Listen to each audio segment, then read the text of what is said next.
সংবাদ সবাইকে স্বাগত জানাচ্ছি। আমি ফিরোজ তোহা। শুরুতে সংবাদ শিরোনাম জানিয়ে দিব সর্বশেষ গুরুত্বপূর্ণ আপডেট সংবাদ। শুরুতে শিরোনাম, সরকারের মধ্যে ইয়ানপসি শুরু হয়ে গেছে বলছে গণতন্ত্র মঞ্চ। এরপর জানিয়ে দিব দেশকে ধর্মহীন রাষ্ট্র বানানোর চক্রান্ত করা হচ্ছে, অভিযোগ করলেন বিএনপির মহাসচিব মির্জা ফখরুল ইসলাম আলমগীর। এদিকে শেষ ধাপে কত শতাংশ ভোট পড়ল জানালেন নির্বাচন কমিশন সিইসি কাজী হাবিবুল আওয়াল। জানিয়ে দিব চেয়ারম্যান প্রার্থীর সঙ্গে ভাত খায় প্রিজাইডিং অফিসার প্রত্যাহার। এদিকে ২৭ ধরনের ওষুধ বিনামূল্যে দিচ্ছে সরকার, জানালেন স্বাস্থ্যমন্ত্রী ডাক্তার সামন্ত লাল সেন। এবং সর্বশেষ জানিয়ে দিব অবশেষে পদত্যাগ করলেন ভারতের প্রধানমন্ত্রী নরেন্দ্র মোদী। পদত্যাগপত্র জমা দিয়েছেন ভারতের প্রধানমন্ত্রী নরেন্দ্র মোদী। বুধবার ৫ জুন ভারতের রাষ্ট্রপতি দ্রৌপদী মুর্মুর সঙ্গে দেখা করে তিনি পদত্যাগপত্র জমা দিয়েছেন। দেশটির সংবাদ মাধ্যম ইন্ডিয়া এক্সপ্রেসের এক প্রতিবেদনে সব তথ্য জানানো হয়েছে। প্রতিবেদনে আরও বলা হয়েছে, নরেন্দ্র মোদীর পদত্যাগপত্র গ্রহণ করা হয়েছে। এ সময় নতুন সরকার গঠনের দাবি জানান তিনি। প্রিয় দর্শক, এতক্ষণ শুনছিলেন সংবাদ শিরোনাম, এবারে বিস্তারিত।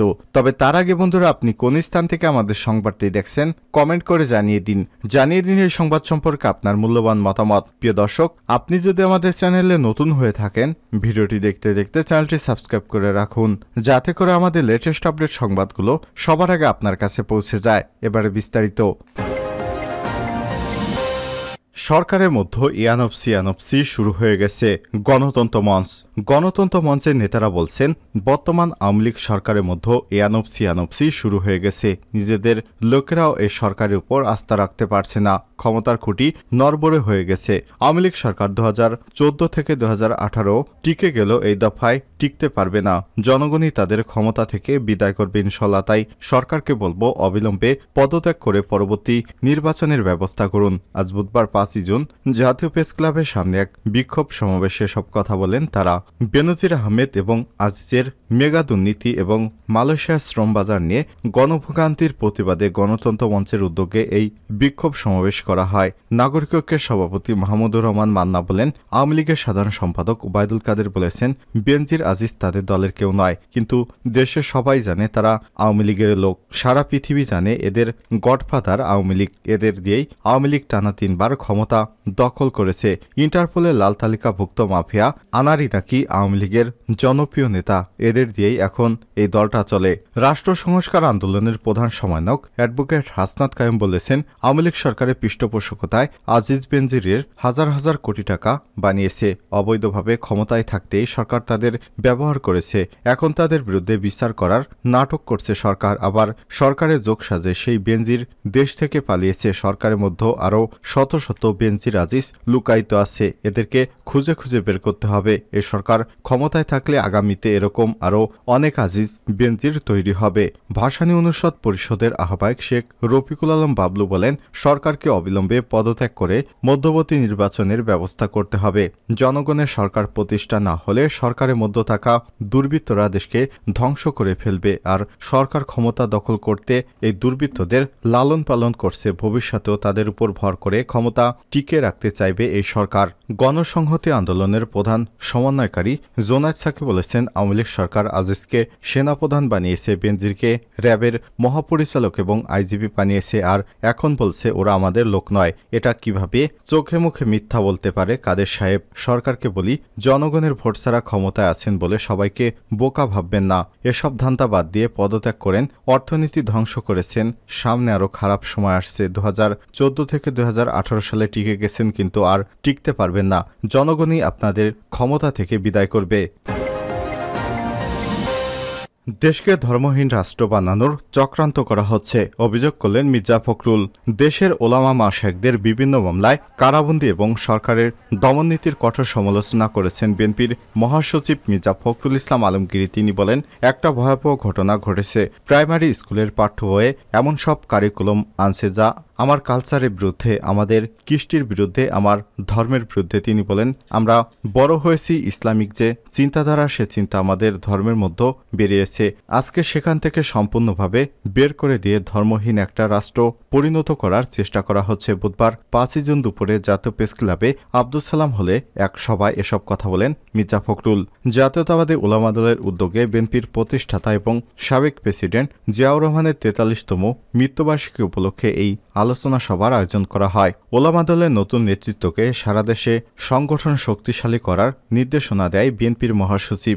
ভারতের সঙ্গে বাংলাদেশের অভিন্ন 154টা নদীর হিৎসা, তিস্তা নদীর পানি বন্টন সমস্যা, সীমান্ত হত্যা বন্ধে শেখ হাসিনা সরকারের ব্যর্থতার কথাও তুলে ধরেন বিএনপির মহাসচিব। উলামা দলের আহ্বায়ক মাওলানা কাজী মোহাম্মদ সেলিম রেজার সভাপতিত্বে এবং সদস্য সচিব মাওলানা আবুল হোসেনের সঞ্চালনায় সভায় বিএনপি চেয়ারপারসনের উপদেষ্টা আব্দুল সালাম, যুগ্ম মহাসচিব সৈয়দ মজেম হোসেন আলাল, কেন্দ্রীয় নেতা Shahid Uddin Chowdhury Annie, Kamruzzaman Ratan, doctor ABM Obaidul Islam, Rafiqul Islam Jamal, Abdul Bari Daniel, Maulana Shah Mohammad Nesarul Haque সহ ওলামা দলের নেতৃত্ববৃন্দ বক্তব্য রাখেন।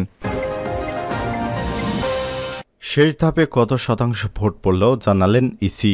উপজেলা নির্বাচনের চতুর্থ ধাপ বা শেষ ধাপে 34.33% ভোট পড়েছে বলে জানিয়েছেন প্রধান নির্বাচন কমিশন সিইসি কাজী হাবিবুল আওয়াল। আজ বুধবার 5 জুন রাজধানীর আগরগাঁয়ে নির্বাচন ভবনে নিজ কার্যালয়ের সামনে সংবাদ সম্মেলনে এসব কথা জানান তিনি। কাজী হাবিবুল আওয়াল বলেন, মোট 5146টি কেন্দ্রে নির্বাচন হয়েছে। এর মধ্যে 2089 কেন্দ্রে তথ্য পেয়েছে। এতে ভোট পড়েছে 34.33%। এছাড়াও অনিয়মের অভিযোগে আজ মোট 28 জন গ্রেপ্তার হয়েছেন। 9 জনকে বিভিন্ন দণ্ড দেওয়া হয়েছে। তারা বিভিন্ন ধরনের অপরাধ করছেন।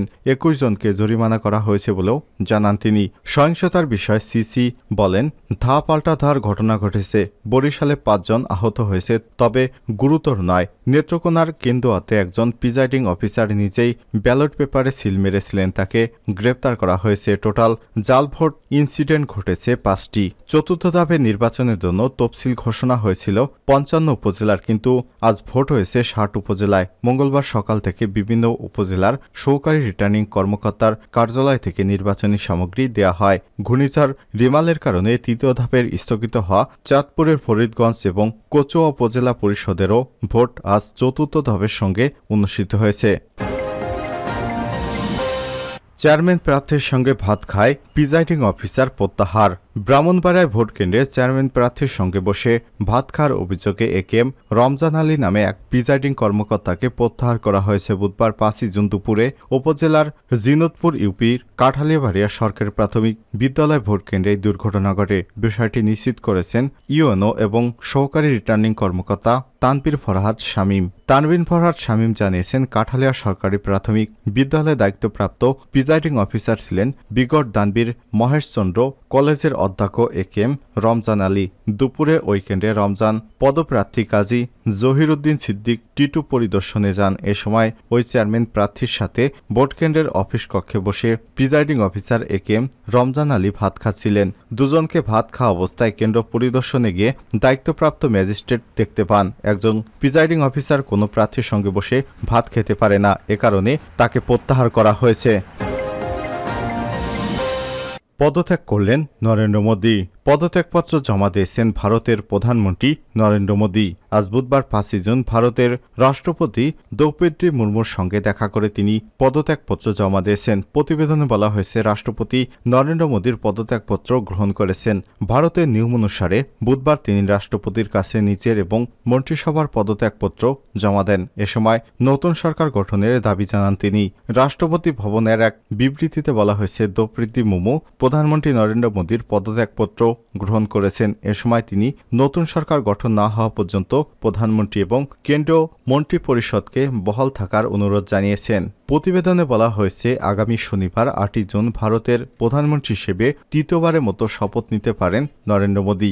একই দিনে কেন্দ্রীয় মন্ত্রিসভার শপথ অনুষ্ঠানের কথা রয়েছে। লোকসভা নির্বাচনে সংখ্যাগরিষ্ঠতা অর্জন করেছে নরেন্দ্র মোদীর দল ভারতীয় জনতা পার্টি বিজেপি নেতৃত্বাধীন এনডিএ জোট। সরকার গঠনের জন্য প্রয়োজন 272টি আসন, যেখানে বিজেপি জিতেছে 240টি। ফলে একক সংখ্যাগরিষ্ঠতা না পায় নরেন্দ্র মোদীকে এবার সরকার সরকার গঠনে এনডিএ জোটের উপরই নির্ভর করতে হবে, অর্থাৎ তৃতীয় মেয়াদে নরেন্দ্র মোদীর দিল্লিতে সরকার গঠনের চাবিকাঠি আপাতত এনডিএ শরিকদের হাতে।